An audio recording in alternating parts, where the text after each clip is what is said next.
नमस्कार, मैं हूं करमवीर और आप देख रहे हैं फॉलो। जब तक रहेगा समोसे में आलू तब तक रहेगा बिहार में लालू। जी हां, देश की राजनीति में अतीत के पन्ने कई ऐसे किरदार समेटे हुए हैं जिन्होंने देश की दशा और दिशा बदलने में बड़ी भूमिका निभाई है।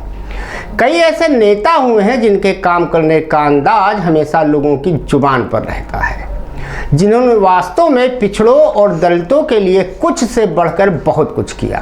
भारत की राजनीति में अगर किसी नेता के अंदाज और बेबाकी ने सबसे ज़्यादा लोगों को अपनी ओर खींचा है तो उसका नाम है लालू प्रसाद यादव। जी हाँ, बिहार के पूर्व सीएम रहे और केंद्रीय रेल मंत्री रहे लालू प्रसाद आज अपना 73वां जन्मदिन मना रहे हैं।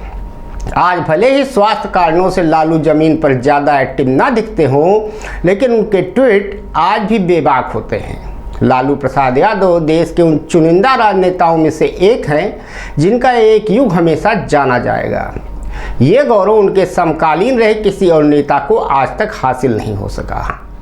11 जून 1948 को उनका जन्म बिहार के गोपालगंज में हुआ था। जिंदगी के 72 बसंत जी चुके लालू के कई अंदाज हैं। बिहार के गरीब परिवार से लेकर राजनीति के शिखर तक पहुंचने, शोहरत की बुलंदियों को छूकर भ्रष्टाचार के मामले में करीब दर्जन भर बार जेल जाने तक लालू को किसी ने आज तक विचलित नहीं देखा।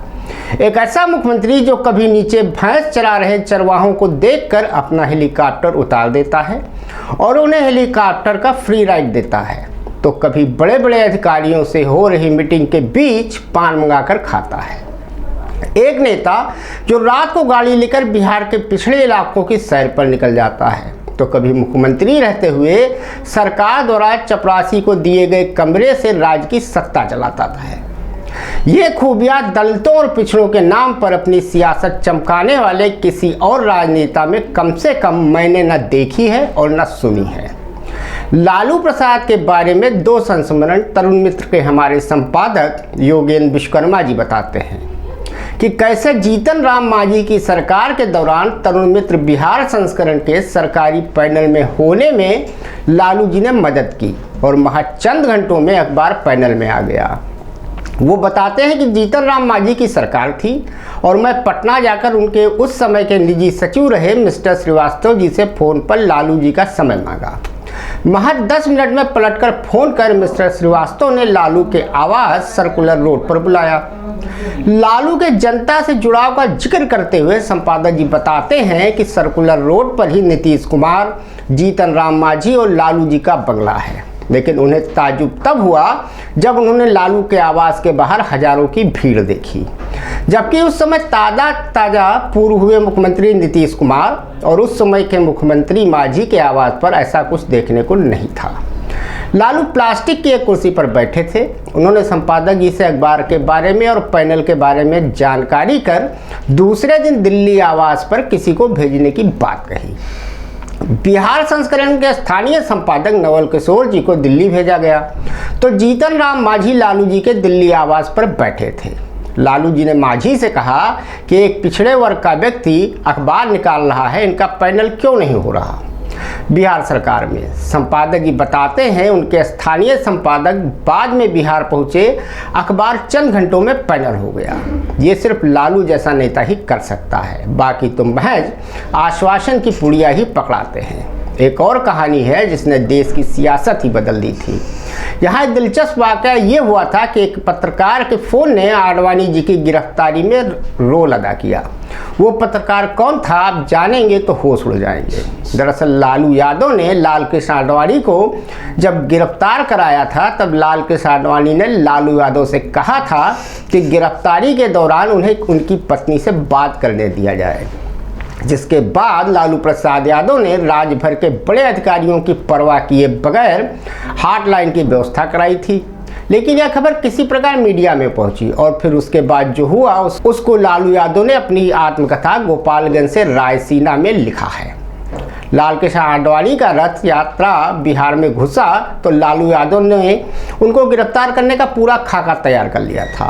लालू यादव ने योजना बनाई कि आडवाणी जी की रथ यात्रा बिहार में धनबाद से शुरू होगी और सासाराम के नज़दीक उन्हें गिरफ्तार कर लिया जाएगा। योजना तो बन गई, लेकिन तय समय से पहले यह योजना लीक भी हो गई। धनबाद में गिरफ्तारी की योजना तैयार हुई, लेकिन अफसरों के बीच तालमेल नहीं बन सकी। जिस अधिकारी ने लालकृष्ण आडवाणी को गिरफ्तार करने से मना कर दिया था, उस अफसर का नाम अफजल अमानुल्लाह था। कुल मिलाकर गिरफ्तारी की यह योजना भी फेल हो गई। लालू यादव हर हाल में लालकृष्ण आडवाणी को गिरफ्तार कराना चाहते थे। अब फिर से योजना तैयार की गई। आडवाणी अपनी रथ यात्रा के साथ समस्तीपुर पहुंच गए थे। लालकृष्ण आडवाणी समस्तीपुर के सर्किट हाउस में रुके और लालू यादव के तरफ से निर्देश दिया गया कि उन्हें अब कहीं जाने न दिया जाए। हालांकि उनके साथ भारी समर्थकों की भीड़ भी थी और उस समय उन्हें गिरफ्तार करना संभव नहीं था। लिहाजा लालू यादव ने समय लिया। रात को लगभग 2 बजे समस्तीपुर के सर्किट हाउस में एक फ़ोन आया। फ़ोन को आडवाणी के एक सहयोगी ने उठाया। फ़ोन करने वाले ने बताया कि वो एक पत्रकार है और वो जानना चाहता है कि वहाँ आडवाणी जी के साथ कौन कौन है। सहयोगी ने बताया कि आडवाणी जी सो रहे हैं और समर्थक यहाँ से जा चुके हैं। यह जानने के बाद उस व्यक्ति ने फ़ोन रख दिया। अब आपको बताते हैं कि फ़ोन करने वाला वो पत्रकार कोई और नहीं, लालू प्रसाद यादव खुद थे। जी हाँ, चौंक गए होंगे आप। ये कला सिर्फ लालू में ही हो सकती है। इसके बाद आर.के. सिंह नाम के अफसर ने लालकृष्ण आडवाणी को गिरफ्तार कर लिया। अब वही आर.के. सिंह भाजपा के टिकट पर बिहार के आरा से सांसद हैं। एक मजेदार किस्सा आडवाणी जी से और जुड़ा है। जब लालकृष्ण आडवाणी ने कहा कि देखता हूँ कौन माई का दूध पिया है जो मेरी रथ यात्रा रोकता है, तो लालू ने कहा था कि मैंने माई और भैंस दोनों का दूध पिया है। आइए बिहार बताता हूँ। एक दिलचस्प वाकया सीबीआई और सेना से भी जुड़ा है। एक बार लालू को गिरफ्तार करने के लिए सीबीआई को सेना की मदद बुलानी पड़ी थी। ये किस्सा 1996-97 का है, जब बिहार की सियासत में लालू का जलवा था। वो मौजूदा सीएम थे और बिहार से लेकर दिल्ली तक उनकी पकड़ बेहद मजबूत थी। लेकिन इसी बीच चारा घोटाले में उनका नाम आया था, जिसने उनकी साख को गहरा झटका दिया था। इसी मामले की जांच सीबीआई कर रही थी। सीबीआई को अपनी तहकीकात के बाद लगा कि अब सीएम लालू को गिरफ्तार करना पड़ेगा, लेकिन ये सब कुछ इतना आसान नहीं था। सीबीआई के सह निदेशक यूएन विश्वास तब चारा घोटाले की जांच कर रहे थे। मीडिया रिपोर्ट्स के मुताबिक विश्वास ने लालू को गिरफ्तारी के लिए बिहार के मुख्य सचिव से संपर्क भी साधा था, लेकिन वे उपलब्ध नहीं हुए। फिर डीजीपी से बातचीत की गई तो उन्होंने एक तरीके से पूरे मामले को ही टाल दिया था। उधर दूसरी ओर लालू यादव के मुख्यमंत्री आवास के अंदर और बाहर हजारों की संख्या में उनके समर्थकों का जमावड़ा लगा रहा। ऐसे में सीबीआई के चंद अधिकारी के दम पर लालू को गिरफ्तार करना आसान नहीं था। इसके बाद विश्वास भी अपनी जिद पर अड़े थे और उन्होंने एक दिन दानापुर कैंट में ब्रिगेडियर आरपी नौटियाल से मिलने का फैसला किया और कहा कि सेना की मदद से लालू यादव की गिरफ्तारी की जाए। लेकिन ब्रिगेडियर नौटियाल ने अपने ऊपर के अधिकारियों से बातचीत के बाद ये कहकर अपने हाथ खड़े कर दिए कि सेना का काम मुश्किल समय में सिविल प्रशासन की मदद करना है, न कि पुलिस के बदले किसी काम में भाग लेना। आखिरकार विश्वास को सेना की मदद नहीं मिली। हालांकि सेना की मदद न मिलने वाली बात जब मीडिया में लीक हुई थी तो लोकसभा में जमकर हंगामा भी हुआ था। लालू का सियासी कैरियर भी कम दिलचस्प नहीं है। लालू बस से बीए की पढ़ाई करने बिहार नेशनल कॉलेज जाया करते थे, जहां पर उनका सियासी कैरियर शुरू हुआ। यहाँ लालू अक्सर मंच पर चढ़कर भाषण देते थे। ये कला उन्होंने बचपन से ही सीख ली थी। दरअसल बचपन में लालू नटुआ बनकर मंच पर जमकर धमाल मचाते थे। नटुआ यानी वो लड़का जो लड़की के वेश में नाचता गाता हो। इसीलिए मंच लालू के लिए नया नहीं था। कॉलेज में छात्र लालू को सुनना पसंद करते थे। इसी के चलते अगले साल ही लालू पटना यूनिवर्सिटी की स्टूडेंट यूनियन के जनरल सेक्रेटरी बन गए। साल 1970 में उनका ग्रेजुएशन पूरा हुआ, मगर इस दौरान लालू स्टूडेंट यूनियन के अध्यक्ष पद का चुनाव हार गए। इसके बाद लालू ने बड़े भैया के दफ्तर में ही बिहार वेटरनरी कॉलेज में डेली वेज बेसिस पर चपरासी की नौकरी कर ली। लेकिन वे इस दौरान भी 3 वर्षों तक छात्र राजनीति में सक्रिय रहे और फिर कानून की पढ़ाई के लिए पटना यूनिवर्सिटी में एडमिशन ले लिया। साल 1973 में लालू प्रसाद यादव पटना विश्वविद्यालय के स्टूडेंट यूनियन के अध्यक्ष बन गए। यह वो समय था जब 1974 में जयप्रकाश नारायण ने संपूर्ण क्रांति आंदोलन का ऐलान कर दिया था। लालू के लिए यह समय उनके जीवन का टर्निंग पॉइंट साबित हुआ और लालू आंदोलन में शामिल हो गए। हाथ राजनीति में पकड़ रखने वाले लालू जल्द ही जेपी के चहेते बन गए। आपातकाल के बाद 1977 में लोकसभा चुनाव हुए और लालू जनता पार्टी के टिकट पर छपरा से मैदान में उतरे और जीत दर्ज कर इतिहास रच दिया। महज 29 वर्ष की आयु में संसद पहुंचने वाले लालू उस समय तक भारत के सबसे युवा सांसद थे।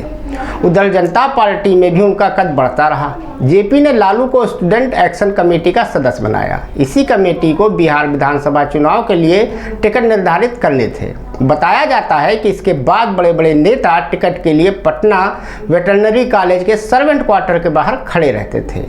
लालू अपने चुटीले अंदाज के लिए जाने जाते हैं। रामलीला मैदान में जब बाबा रामदेव पुलिस से बचने के लिए सलवार पहनकर भागे थे, तब लालू ने चुटकी लेते हुए कहा था कि यह रामदेव बोला था कि हम योगासन करेंगे, लेकिन जब पुलिस आई तो खुदासन कर दिया। लालू प्रसाद यादव जब जब जेल यात्रा करते हैं या सीबीआई उनसे पूछताछ करने आती है, तब तब यह सवाल सामने आ खड़ा होता है कि अब लालू का क्या होगा। लेकिन हर बार लालू जी सिद्ध कर देते हैं कि जब तक रहेगा समोसे में आलू तब तक रहेगा बिहार में लालू। बात सच भी है, क्योंकि वह बिहार के मुख्यमंत्री पद की कुर्सी पर आसीन रहे या ना रहे, सत्ता की चाबी का गुच्छा उनकी कमर में बंधा ही रहता है। तरुण मित्र परिवार लालू प्रसाद यादव के जन्मदिन पर उनके दीर्घायु एवं स्वस्थ होने की ईश्वर से कामना करता है। धन्यवाद।